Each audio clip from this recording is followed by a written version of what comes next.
Well, hello and welcome to all our CGTN online viewers all over the world on multiple platforms. John Terrett here, New York correspondent, but clearly not in New York. I'm in Qingdao for the SCO, of course.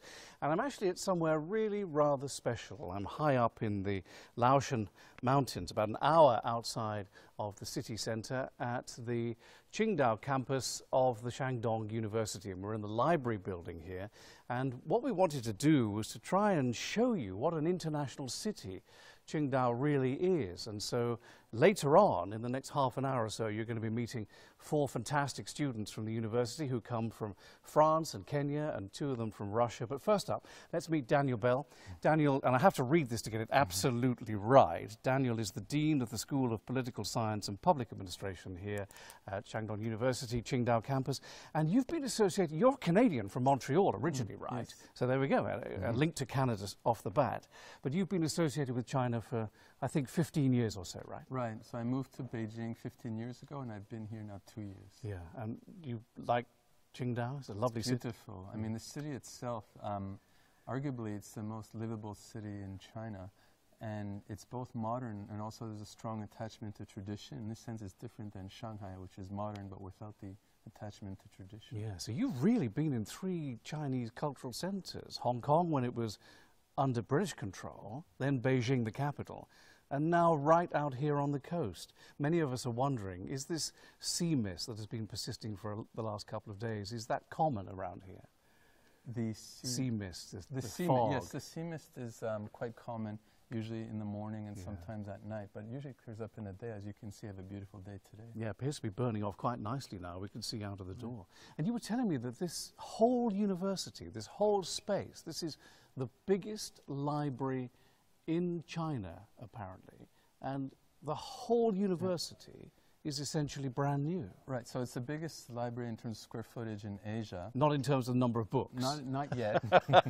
we're not in a hurry. There was nothing here 5 years ago, and now we have arguably the most beautiful campus in China. Yes. And we moved 6 faculties from Jinan to here in the past year and a half or so. Wow, that is incredible, isn't it? Yeah. And we saw, while you were talking, we saw a shot of the library. You can see how tall it is. It's a huge campus. There don't seem to be too many students around at the moment. Is that because they're all working hard? Well, I think they're in there working. We can't see them, and they're also in class, so it gets more crowd at night as well. At night, okay. Well, let's walk this way if we can. Peter, our cameraman, perhaps you can accompany us, because over here on the wall, perhaps you, Dan, would tell us what this is. This appears to be, to me, a display of Chinese calligraphy, but there's something special about this, isn't there? Well, we have very talented professors. Come all the way down here, yeah. So we have very talented, and I prefer to teach at Shandong University.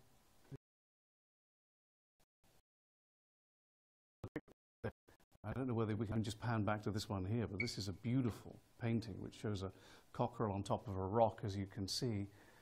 The rest of it, of course, is traditional Chinese calligraphy. Do you read Chinese? You've been in China for 15 years. Yeah. I mean, I'm basically a bureaucrat now, and then my work is in Chinese. So, so what do you think of living in Shandong province and in Qingdao? I know you touched on it just now, but talk about your lifestyle. So Shandong province is the home of Confucianism, and I was initially, what drew me here is this attachment to Confucian culture. And but on the other hand, you also want to be in a place that has a beautiful surrounding and also much less pollution than Beijing, although Beijing has done better the past year. But here it's one of the least polluted places in China. Yeah. There's an attachment to Confucian culture. There's lots of beautiful natural scenery, and we're not far from a vibrant, modern city. So it's really a beautiful place to be. Yes. And when you're not at work, how do you amuse yourself? What do you like to do? Well, you work all the time. I know you work all the time. So I'm from Montreal. I used to play ice hockey when I was in Beijing, but there's one thing that's lacking here at this campus is a nice hockey rink, but I realize there's not a huge demand for it, so I'm not complaining. That's right. Let's walk over here. Peter, perhaps you kindly follow us.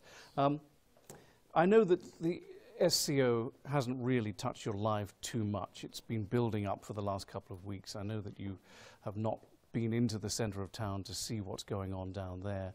But how aware of its arrival this weekend have you been as a professor working here at the university? Well, there's tighter, let's call it security than usual. Right. But I guess it's a nice symbol of the international outlook, which is really central here in Qingdao. And more generally, I think, over the past few years, there's been this growing commitment to the global order in China. And I think the fact that it's being held here in Qingdao is a good symbol as well. Yes, well, I know the Chinese are incredibly proud of the fact that it's coming to Qingdao, and the local people are incredibly proud of their city. As you've been in China for 15 years or so, do you notice a renewed sense of optimism, of idealism, commitment to community as a result of something like President Xi's Belt and Road Initiative and also the arrival of the summit in Qingdao? Is that lifting the Chinese spirit, do you think? I think so. I mean, there's definitely a recognition that China is a major player, maybe even the major player now on the global stage in terms of providing public goods that are important for the whole world. Environmental, infrastructure, dealing with global issues like artificial intelligence. China's taking the lead on all these issues. Yes. So I think there's a sense of pride. You know, we'll walk over here now and meet some of the students, but it's really funny. We went to the dock yesterday. We went to the Qingdao port, and there, in the middle of all those ships being loaded and unloaded, is a completely, you touched on artificial intelligence, a completely artificial intelligent port. The locals call it a ghost port because there's no one there. There's no human being. I mean, there might be a computer operator, but that's about it. The ships come in, they get unloaded, and they get reloaded again entirely by artificial intelligence. Isn't that extraordinary? It is. Absolutely extraordinary. You were telling me, take a seat by the way, you were telling me that your division of the university, the School of Political Science and Public Administration, has more foreign students than anybody else in the university? Well, than any other faculty at the Qingdao campus. We have 6 faculties, and we have the most international students. We're very proud of that. Right, yeah, absolutely. Well, one of the things we wanted to do with this program today was to show you what an international city Qingdao is, and so we've invited along 4 students from the university. They've kindly joined us, and in no particular order at all. Should we start left to right, Peter? Let's go left to right, shall we? Let's start over with Quinton. From France, this is Quinton. And then next up from Kenya, you've got Awad. And then from Russia, you have Olga. And also from Russia, you have Dmitry. And welcome to you all. It's very, very nice to see you. Thank you for doing this for us. Let's start with your majors. Dmitry, international relations, I believe. Yeah, I major in international relations. I'm a dual diploma student between a Russian university and Shandong University. Yeah, what advantage does that bring you, that you've got the chance to really get a diploma from 2 universities? Well, I think it gives me a great opportunity to experience different cultures. In my case, I've been studying Chinese for 5 years, and so it gave me an opportunity to return to China, to this incredible city of Qingdao, one that has amazing landscape and amazing atmosphere, and one of the most environmentally cleanest cities in China. Yeah. We have perfect air. I get to live by the ocean in a dorm, and so it just brings me all these advantages that I wouldn't have if I was simply in one university. And I also think that it gives me a great way to further improve my Chinese. So I know, and your Chinese is pretty terrific. It really is. I wouldn't say it's No, we think it's great. We think it's all fantastic, yeah. We asked Dmitry to do a mic test earlier on, and he did it in Chinese, so we were very, very impressed. And you also do calligraphy as well. Yeah, sometimes. Yeah. Well, we're going to come back to that. We're going to do some calligraphy together in just a minute. Olga, welcome. Hello. Whereabouts in Russia are you from? I know that the city you come from is quite close to the Chinese border, isn't it? Yes, my city is Vladivostok city, and it's very close to China. It takes 2 or 3 hours to reach China. Right.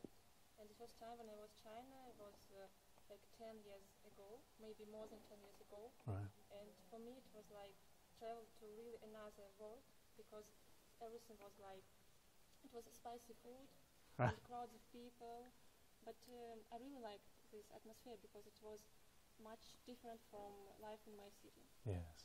And at that time, I have never imagined that I would return to China. And actually, I have been living in China for 4 years, and 1 year in Qingdao. Yeah. And I really like China, and I'm very proud of that. I can face that China is getting more modern. It's like modernization of China, Right. because really life is in China is getting better, including for not just for Chinese people, but for international, but for foreigners too, especially for international students too. And your major is, International politics, but you're doing a PhD. PhD in English. Okay. So Dimitri, you're a bachelor's? No, I'm a master's student. Oh, you're in the master's. Chinese program. Okay. And you're a PhD? So let's go to Awat, who is a bachelor's. Yeah. Yeah. In political science? Yeah, international politics and public administration, and this is my first year. I came to China like 2016, so I had to take the challenge because obviously initially I could speak like 3 languages, so I was like, why not? Why can't I study Chinese? So that's when I had a program that I should come here and do my undergraduate in international politics and public administration in Chinese. And the first year I did my Chinese courses, which I passed. It's really good, and right now I'm pursuing my majors in Chinese thoughts. Yeah. Yeah. And you're from Mombasa in Kenya? Yeah, I'm from Kenya. It's a country on the eastern parts of Africa. It's a really good country. I mean, it's nice. The weather is nice. The food is nice. And it is a multicultural country. Yes. Whereby we have people from different ethnicities living in the same country. And yeah, I just came to China for the adventure and to study and probably try to focus on the future. Okay. And how many languages do you speak now? You were telling me it's at least 4, isn't it? Yeah, I speak 4 international languages. I speak Arabic, I speak English, I speak Chinese, and I speak Swahili. Wow. And Swahili is the biggest language in the whole of Africa, actually. Yes. Spoken by probably 7 countries in Eastern African countries. Wow. Yeah. And you want to speak more. What are the other languages you'd like to learn? Russian, German, Turkish. Okay. Yeah, in the future. You obviously have an aptitude for it, don't you? Yeah, fantastic. Okay, well, Quentin, welcome. Quentin's from France. And you always wanted to come to China, didn't you? It was something that really appealed to you. Oh yeah, because I was studying Chinese for 6 years now, and since high school. And now in bachelor, I had the opportunity to come in China, so I took it. And there I am as an exchange student. Yes, so you're an exchange student studying life sciences. Exactly. And I said to you, what's life sciences? And you said biology, and that's basically what it is, right? Yes, that's it, yeah. And so right now I'm in bachelor, so I have no specific field in biology to major in, but I'm looking forward to specify in embryology and cellular biology. Yes, but you're not here for very much longer, right? You have to make the most of your I'm time just in here for China. 1 term, so I'm living Yeah. in 5 weeks now, so it's going to be perfect, yeah. And your school ultimately is the Sorbonne in Paris, right? Yes, that's it, yeah. My home university in Paris was named Peter and Marie Curie, but now it's named Sorbonne University, yes. Daniel, does the university go out of its way to attract international students? Yes, and more so it's part of the plan. And I think, to be frank, the fact that we're now based in Qingdao as opposed to Jinan makes it much easier because Qingdao has an international reputation. It's much more beautiful and less polluted. Jinan has many attractions. I'm not criticizing Jinan, but just as a factual matter, it's easier to attract students here. I mean, just look at the campus, how beautiful it is. No, the campus is very beautiful. We drove onto it early this morning in, watery sunlight, and there's plenty of room here. There's lots of greenery here. The buildings are very modern. It's a very, very beautiful place. Dimitri, has the arrival of the Shanghai Cooperation Organization Summit, has it impacted your life as a student in any way? To a degree it has actually, because, well, since I'm a Russian student and Russia is one of the main countries in this organization, the Shanghai Cooperation Organization, President Vladimir Putin is actually coming here the day after tomorrow. He'll be attending the summit, and so as a Russian student, yeah, I do feel an influence in all of this, and I actually worked as a volunteer for the SCO when I lived in Moscow and was a bachelor student there. But other than that, I see that the Chinese people, especially the city administration, is very, very serious about making this summit a successful summit and making all the foreigners that come here have a great impression of China. And I think they will be very successful because Qingdao in itself is a very scenic, beautiful city, as I said earlier. Yes. But as we know, and we've seen this before, in the Olympics in 2008 in Beijing, where China had this incredible display of fireworks and just all this, this atmosphere. I think we'll see that again to a degree here in Qingdao in a couple of days. Olga, you've been studying hard, I know, for your major. Has the arrival of the summit impacted your life very much? You know, I can share you my personal experience, my personal impact. As I have already said, I'm from far eastern part of Russia, from Vladivostok, and it takes 7 hours by plane to go to Moscow. So it's a very rare opportunity to be like with our president in the same place at the same time. Yes. And when Vladimir Putin came to China before, at the time I was in another city or maybe in Russia, but now we will be at the same place at the same time, so it will be great. Oh, so that makes you very proud, the fact that President Putin is coming. Yes, and I'm very proud that now I am in Qingdao, live in Qingdao. Yes. And Ewout, what about you? You're obviously here on the campus, and what's happening with the SCO is down in the main part of the city, but what has made you aware of the arrival of international leaders this weekend? I mean, the thing is, last week, one of the nights we went for a dinner in the city, and so there were like police everywhere pretty much, asking for passports, and I was like, oh, what is happening? Because I wasn't aware. So the thing is, and then we could see the chats like on the boards, the billboards, not even the billboards, those big boards on the streets. Yes. So they were like, oh, okay, we're having this summit. And actually, truth to be told, I wasn't aware of the SCO. Yeah, itself. I wasn't aware of it until the other night. So last week, like, I had to do my own thing, like, to look for it. I mean, what is this summit? Like, why Qingdao though? Because it has the name of Shanghai. Why not in Shanghai? I know, and it's confusing. Yeah, I was really confused here. Then I came to realize that actually there's a lot of countries who are member of that, and of which 2, India and Pakistan, joined 2017. And I mean, like, it's really growing. Yeah, it's really nice to see that even other countries are joining. Like initially there was no India, there was no Pakistani, but 2017 India and Pakistan joined to be a member. Yes. So yeah. Well, I think, you know, initially the group started as an organization really to settle border disputes. That's really where it started. But over the last 17 or 18 years, it's really grown exponentially. And as you rightly say, now Pakistan and India have become full members, and they're attending the conference for the very first time this year. Do you, as a matter of interest, do you think that that will give the organization increased credibility in the world? The fact that now there are 4 nuclear powers, by which I mean nuclear arms powers, involved in this organization: India, Pakistan, Russia and China. And the very fact that India, a growing country, and Pakistan, you know, China's brother country, are involved, do you think that will give it extra clout? I mean, like, the way that it's growing, actually, there is no doubt about it. I mean, like, initially we were having Russia, China, Kazakhstan, Uzbekistan, Tajikistan being a member.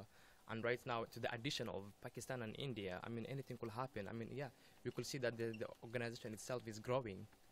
So, yes. Yeah, it is growing, actually. With no doubt, it is growing. Yeah.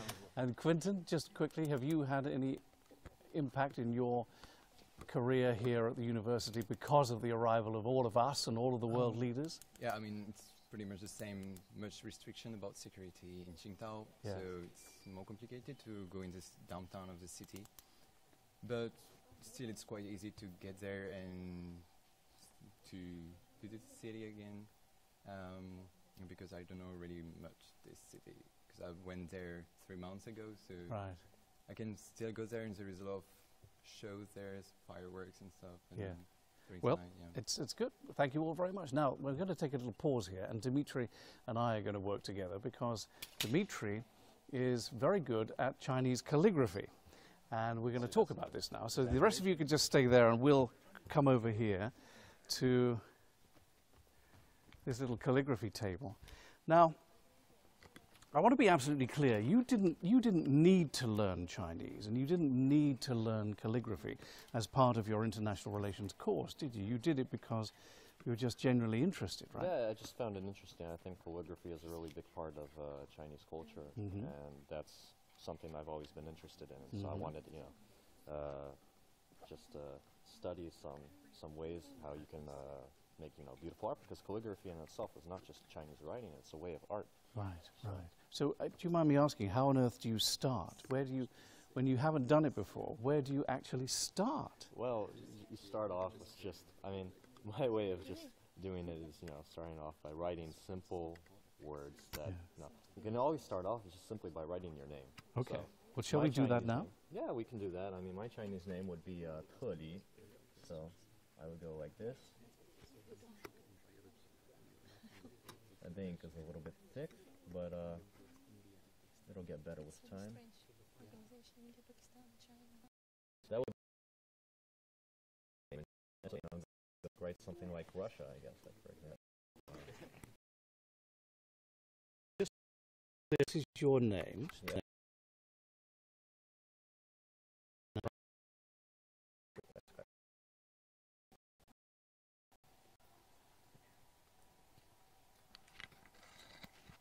Well, there that's you go. very good. I wondered, would you know how to spell my name, which is John? Do you know? John. No. No? No, I'd have to check that. Sorry, no. I don't remember. I'm how to pushing spell it too John. far now. Yeah, we could look that up, and then eventually I'd be able to, but I do not remember how you spell John. Could I have a go at writing something very simple? Yeah. Would you teach me?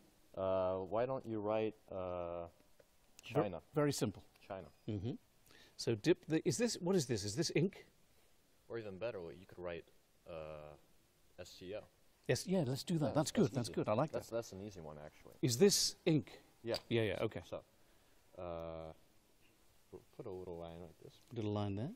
Like a little one. My hand is shaking. Okay, there we go. Yeah. And now we go, put a straight line. Straight down? Straight down, yeah. Straight down, there we go. And then a base. A base? Yeah, okay. like a big line, bigger than the one in the middle. Now let's do. What does that say then? Shang. It's Oh, like that's- Shanghai. oh, okay. Shang. So now let's do like a two diagonal lines like this, like a triangle. Okay. Triangle.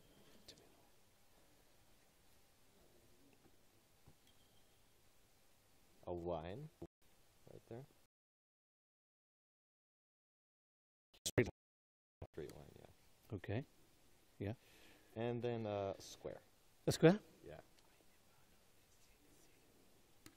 Okay. Yeah. So you basically, So is that the C of that's CO? Shanghe. So that's an easy way of spelling SCO. That's, Okay. the shorter way of saying it, basically. Oh, that's great. I feel quite. Yeah. I mean, if you spell the whole thing, Emboldened, then though. it would be Zhu. So it would be like this. Shanghe, Zu, Mm-hmm. Zhu. Yeah. So there you go. So now what does that spell out? SCO. Yes, yes. So Shanghai that's Zuzhi. okay. Shanghai Cooperation. Well, that's the name of it in Chinese. Well, Okay. actually, the full name would be Shanghai Hezuo Zuzhi, but that's really long. So let me tell you, people just say Shanghai. What is it? The full name in Chinese? Shanghai Hezuo Zuzhi. Very good. Let's go and sit down. Thank you very much for teaching me that. That's wonderful. And I mean, how often do you practice that? Very rarely. Really? Before we did it today, I think it's been like 3 years. Oh, really? Okay. Yeah, I And- did it more when I first started learning Chinese because I was Right. really interested in it, and now I just simply don't have the time nor the materials to be Yes. able to do such things. So Okay, good. it was fun. So what is life like for students when you're not studying hard? Olga, how do you amuse yourself in the evenings and at weekends?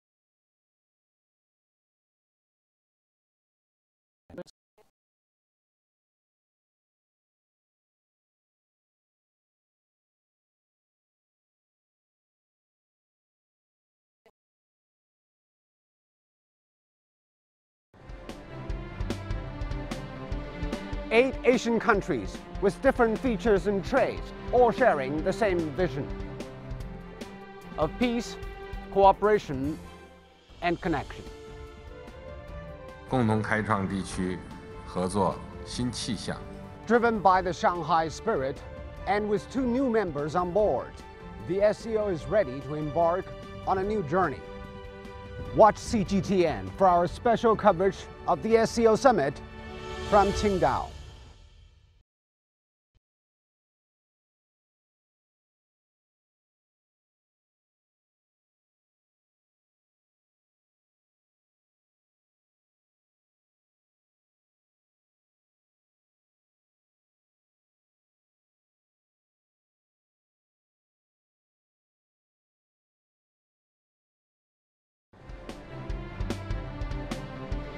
8 Asian countries with different features and traits, all sharing the same vision of peace, cooperation, and connection. 共同开创地区合作新气象。 Driven by the Shanghai spirit, and with 2 new members on board, the SCO is ready to embark on a new journey. Watch CGTN for our special coverage of the SCO Summit from Qingdao. I'm Alyosha Milenkovic, and I'm in Skolkovo Innovation Center at the outskirts of Moscow. I'm Guan Yang at the Sino-Russian border city of Tongjiang, where the highly anticipated cross-border railway bridge is scheduled to open this year. I'm Mikhal Bardavit at the Khorgos dry port in Kazakhstan, which has become a crucial transport hub that offers faster routes. I'm Liu Yang on the border of China and Kazakhstan in Khorgos. Here we have the Sino-Kazakh Cooperation Center, the very first cross-border free trade zone in the world. I'm Daniel Khan at the Pak-China Friendship Center in Islamabad, a symbol of deep bond between the 2 countries. I am Wu Lei at the Qingdao Pass, the world's highest paved international border, crossing between China and Pakistan. The state members of the SCO are showing to the world a new way of living together and making the world a better place. CGTN's journalists bring you reports inside the SCO member states and beyond the borders.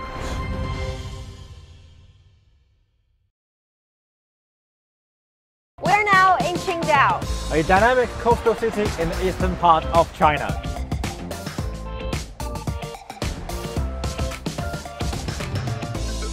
There are tons of reasons for you to fall in love with the city. And the one thing you must do here is drink the draft beer served in a bag. Even better, we enjoy it with seafood.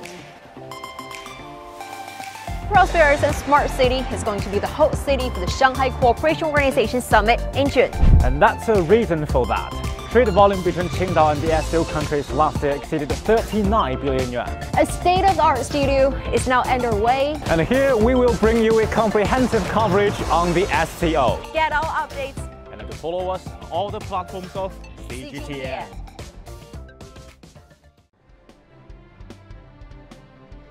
8 Asian countries with different features and traits, all sharing the same vision of peace, cooperation, and connection. 共同开创地区合作新气象。 Driven by the Shanghai spirit, and with 2 new members on board, the SCO is ready to embark on a new journey. Watch CGTN for our special coverage of the SCO Summit from Qingdao. I'm Alyosha Milenkovic, and I'm in Skolkovo Innovation Center at the outskirts of Moscow. I'm Guan Yang at the Sino-Russian border city of Tongjiang, where the highly anticipated cross-border railway bridge is scheduled to open this year. I'm Mikhal Bardavit at the Khorgos dry port in Kazakhstan, which has become a crucial transport hub that offers faster routes. I'm Liu Yang on the border of China and Kazakhstan in Khorgos. Here we have the Sino-Kazakh Cooperation Center, the very first cross-border free trade zone in the world. I'm Daniel Khan at the Pak-China Friendship Center in Islamabad, a symbol of deep bond between the 2 countries. I am Wu Lei at the Qingdao Pass, the world's highest paved international border, crossing between China and Pakistan.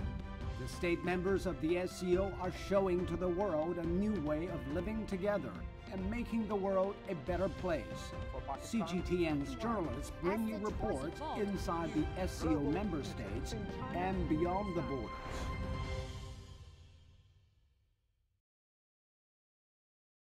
We're now in Qingdao, A dynamic coastal city in the eastern part of China.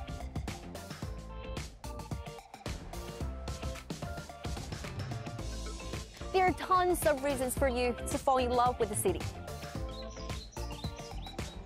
And the one thing you must do here is drink the draft beer served in a bag. Even better, we enjoy it with seafood.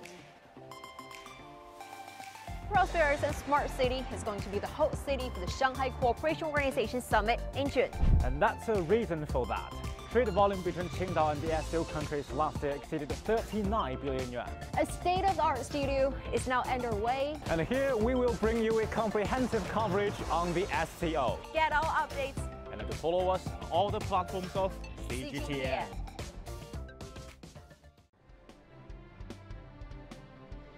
8 Asian countries with different features and traits, all sharing the same vision of peace, cooperation, and connection. 共同开创地区合作新气象。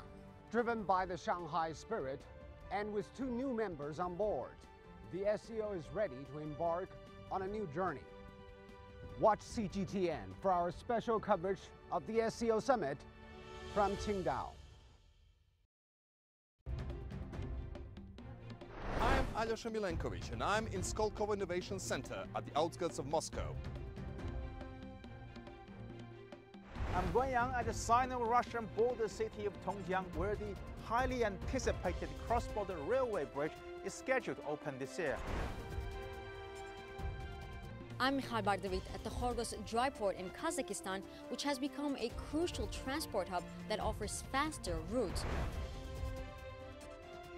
I'm Liu Yang on the border of China and Kazakhstan in Kurgos. Here we have the Sino-Kazakh Cooperation Center, the very first cross-border free trade zone in the world.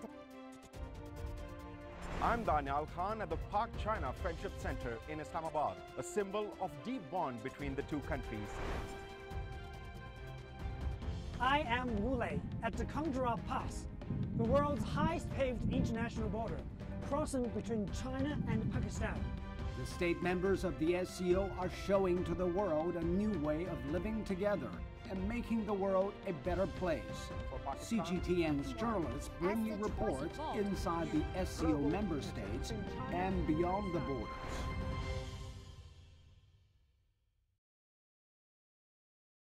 We're now in Qingdao, A dynamic coastal city in the eastern part of China.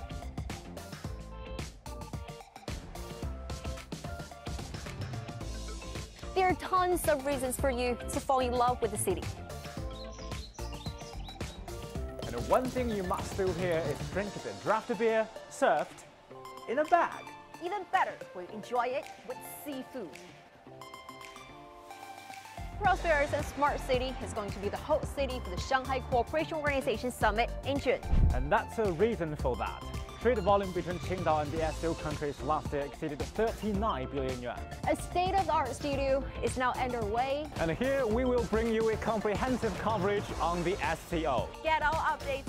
And to follow us on all the platforms of CGTN.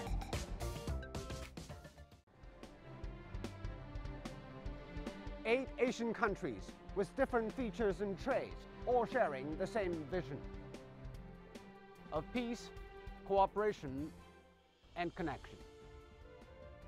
共同开创地区合作新气象。 Driven by the Shanghai spirit, and with 2 new members on board, the SCO is ready to embark on a new journey. Watch CGTN for our special coverage of the SCO summit from Qingdao. I'm Alyosha Milenkovic, and I'm in Skolkovo Innovation Center at the outskirts of Moscow.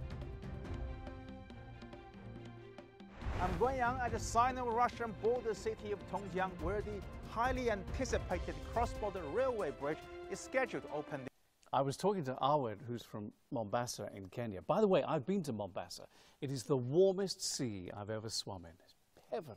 It's like swimming in a bath. It was beautiful. Yeah. But we were talking about his love of football. One of the things I wanted to ask you was, you play regularly with other universities and other local teams and things here at the university, but is your side the best?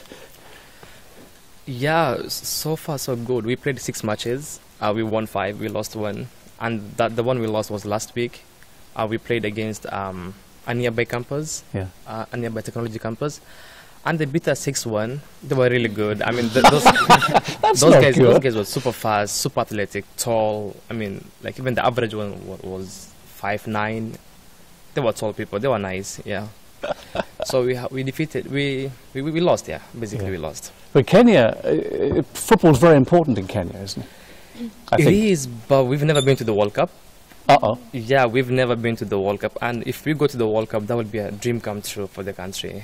My hometown. Yeah, it's Dimitri's. See, Dimitri and Olga both come from Russia. Olga's from Vladivostok, and Dimitri's from Moscow. Yeah. Mind you, the World Cup is taking place all over the country in all 4 time zones. Yeah, in like 6 or 7 cities, and I can't wait because I'm going to be attending some of the matches. You lucky man. Yeah, can't wait. I know that Moscow in itself, it's a huge, bustling international city, but with all these tourists and all these fans coming from all over the world, it's going to be something unique. Right. And the whole country is preparing for it very, very carefully and in a very serious way. Authorities are definitely taking this on, and because they understand that FIFA in itself is a sport, not FIFA, but the organization, soccer in itself, football, is a sport loved all over the world, and Russia is now, for the first time ever, being able to hold such a huge event. So.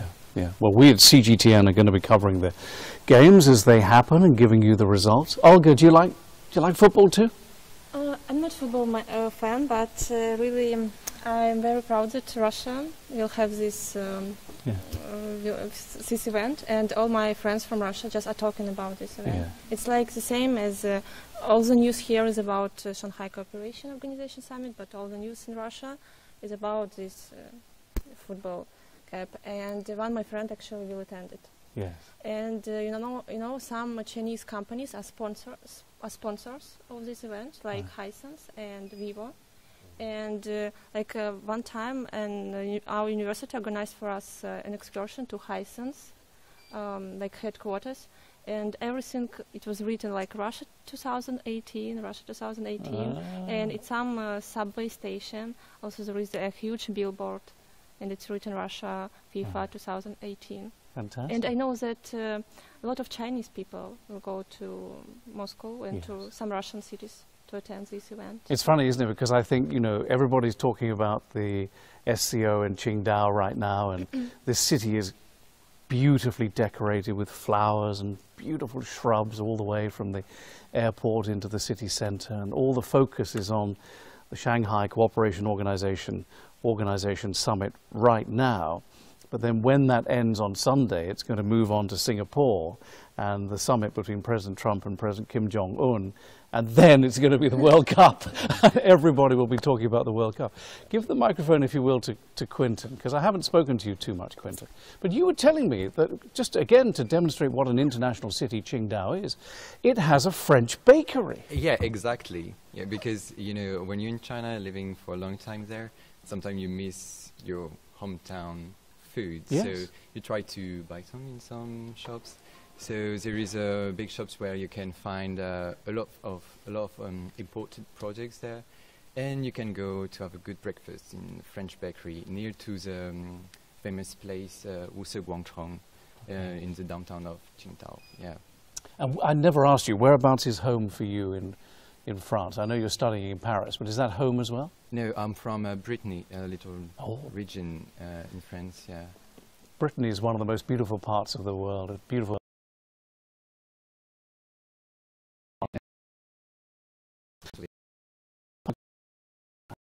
To ask you, did you ever think when you were growing up in Montreal that you'd end up being the head of a faculty in a Chinese university in a coastal city like Qingdao? Did that ever?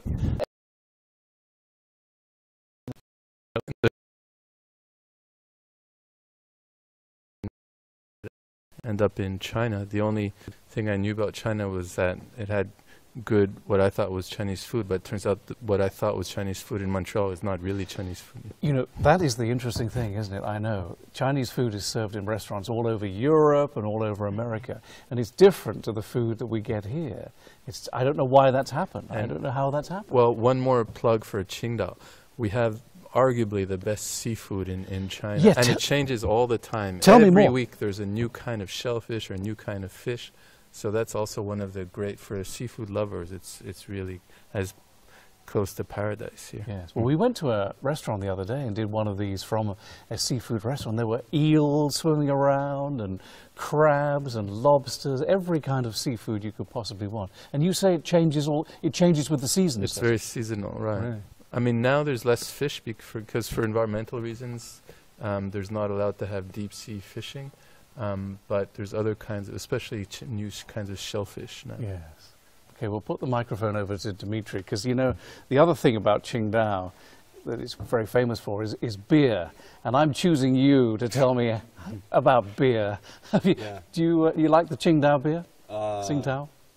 I'm okay with that. I mean, to me, honestly, I'm from Russia and we have much heavier beers there. So for me, Qingdao beer is kind of like water. I can drink like 8.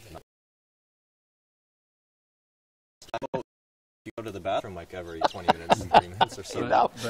But we should note that the Qingdao beer in Qingdao is better than Qingdao beer outside. Yes, that is correct, actually. And in fact, my friends from other cities in China, when they visited Qingdao, they tried the more expensive beer. They have a Qingdao beer, which is very cheap. It's like 3, 4 yen or 5 yen. Well, they sell it in bags.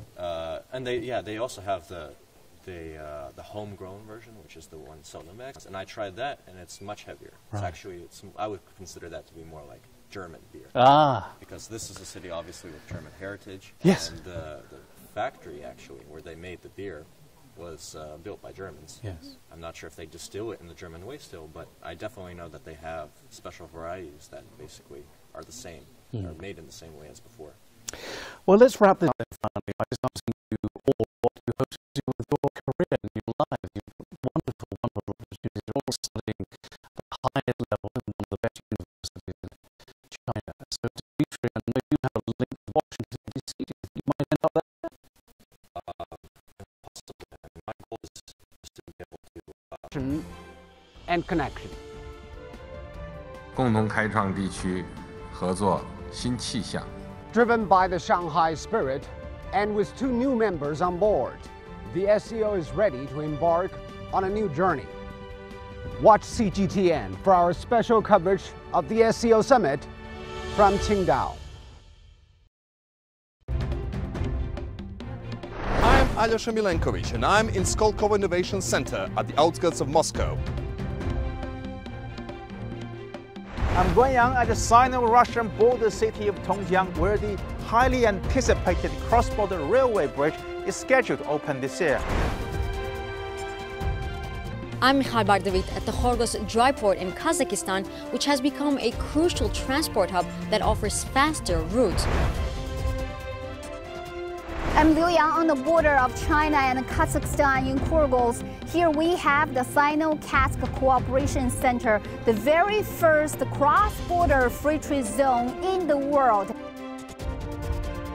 I'm Daniel Khan at the Pak-China Friendship Center in Islamabad, a symbol of deep bond between the two countries. Connected with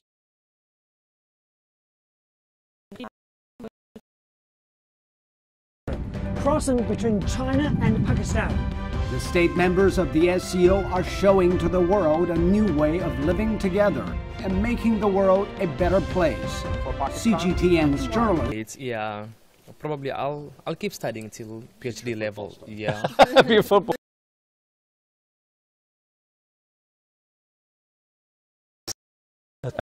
Degree. In the eastern part of China.